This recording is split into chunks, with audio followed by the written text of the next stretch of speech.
hydroélectrique qui est en grève depuis le 6 mars. Et ça, on ne savait pas. C'est la CGT Énergie qui fait des opérations nationales. Actuellement, c'est que beaucoup de barrages en France sont à l'arrêt. Donc ça veut dire que la production électrique en France est au rabais. Et du coup, le pays est obligé d'aller acheter l'électricité à l'étranger. Donc actuellement, ça ne se voit pas, c'est invisible. Mais la réforme coûte très cher à l'État. Ils sont une quarantaine, tout à l'arrêt, 90 MW en moins. Voilà. Donc c'est pour vous dire que même ici, il ne se passe pas rien.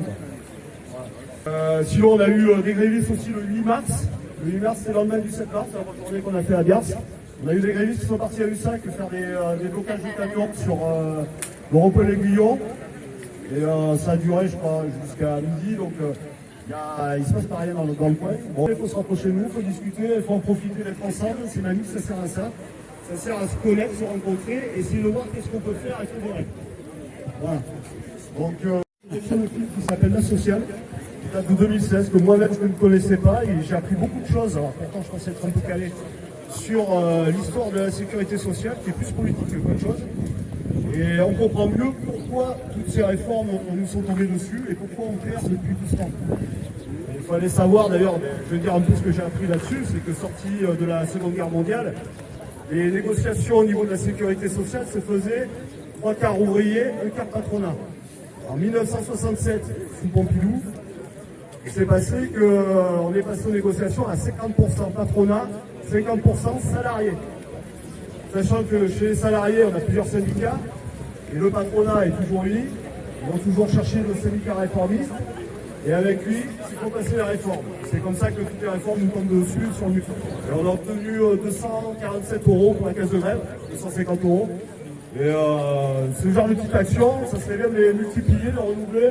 Si vous avez la possibilité d'organiser peut-être une diffusion, approchez-vous de nous, parce qu'on...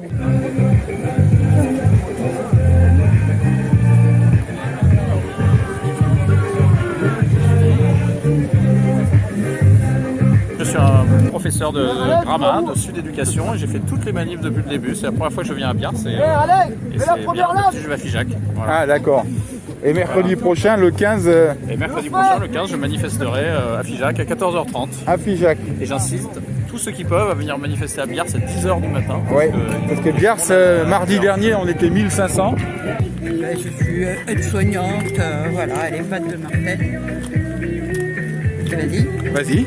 Et alors, donc, qu'est-ce qui va changer avec cette réforme de la retraite pour vous? Comme tout le monde, on est obligé de travailler plus longtemps. Il n'y aura plus ces régimes spéciaux liés à la fonction publique hospitalière.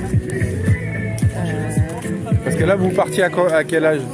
Normalement, moi, quand j'ai signé, donc ça fait plus de 30 ans que je fais ce travail, c'était la retraite à 55 ans, parce qu'il était reconnu que c'était des métiers spécifiques, avec des horaires très, comment dire, difficiles. Hein. Soirée, on fait des 12 heures. Pas trop vite.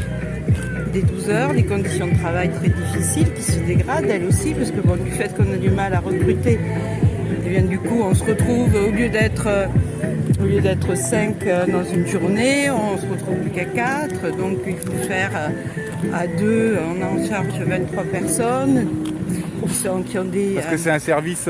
Voilà, qui ont des pathologies lourdes, des démences, avec des comportements qui sont difficiles à gérer. Et donc avant, vous partiez à 55 ans pour toutes ces raisons? Voilà, oui, parce que oui. Et là, maintenant, à l'heure actuelle, c'est 57, et puis après la prochaine si cette réforme passe, voilà, mais ce sera 2 ans de plus, donc presque 60. Voilà, de façon dégradée. Oui. Ouais. Voilà. Il faut qu'on gagne. Ouais. Voilà. On n'a pas d'autre alternative. Il n'y a pas d'autre alternative. Il faut qu'on gagne. Et cette réforme, elle est injuste, injustifiée, et on tape toujours sur les mêmes, quoi. Par contre, j'espère que ça va être énorme avec... il faut que ce soit énorme. On sait qu'on a l'AFP en plus qui descend, donc ça serait bien que oui, ce manif, elle soit lourde, très lourde. Parce qu'ils viennent voir justement pourquoi les patins comme ça bouge pas mal. Parce que malgré tout, là, tu vois, on pensait pas avoir grand monde avec la pluie, tout ça, et au final, il y a quand même 400-500, tu vois. Ouais, c'est étonnant, ouais, c'est bien. C'est bien, c'est motivant. Puis, il faut noter, il y a des pêcheurs aujourd'hui. Oui. Ok. Merci Maxime.